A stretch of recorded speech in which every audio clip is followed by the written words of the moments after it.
Karibu mpendwa msikilizaji na mfuatiliaji wa St. Gaspar Media katika kipindi cha maisha ya watakatifu.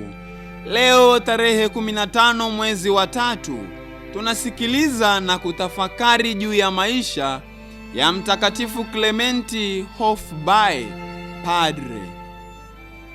Klementi Hofbauer alizaliwa katika nchi ya Czechoslovakia mnamo mwaka 1751. Klementi alikuwa mtoto wa 9 katika familia. Wazazi wake walikuwa maskini na alipokuwa mdogo alitaka kuwa padre, lakini haikuwezekana kwa sababu ya kukosa ada. Akiwa na umri wa miaka 15 aliajiriwa na mwoka mikate ili amfundishe kazi hiyo. Wakati akifanya kazi hiyo, alitenga muda kwa ajili ya kujifunza Kilatini. Hatimaye, akiwa na umri wa miaka 34, alipewa daraja la upadre katika shirika la Waredemptori wa Mtakatifu Alfonsi wa Liguori, ambaye alikuwa bado yupo hai. Klementi alitumwa kwenda kufanya kazi nchini Poland, ambapo alikaa huko kwa muda wa miaka 20 akiwaongoza Waprotestanti na Wayahudi wengi wakaingia kanisa Katoliki. Alifanya kazi kwa karibu na padre mwenzake, wakitoa homilia 5 kwa siku, 3 kwa Kipoland na 2 kwa Kijerumani.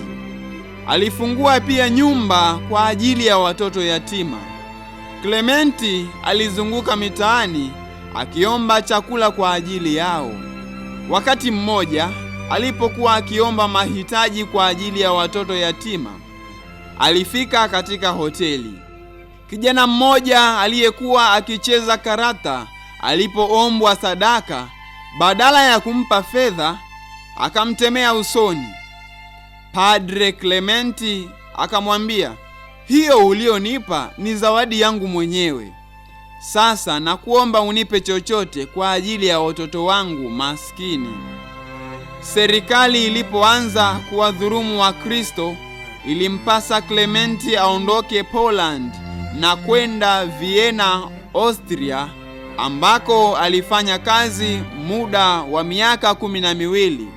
Huko nako serikali ilitaka kupokonya madaraka ya kanisa. Klementi akaanza kuipinga serikali vikali. Klementi aliwaelewa vizuri wa Protestanti, akawaheshimu kwa sababu ya bidii yao ya kuishi Kikristo.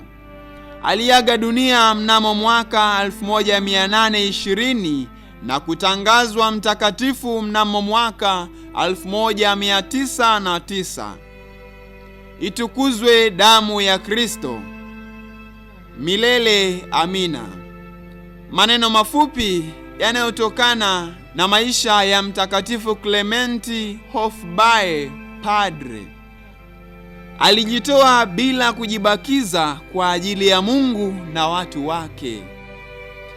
Watakatifu wengine tarehe 15 mwezi wa 3: Mtakatifu Clemens, Mtakatifu Maria, Mtakatifu Lucia na Mtakatifu Nikanda, mfiadini wa Misri. Mtakatifu Klementi Hofbauer, padre, utuombee.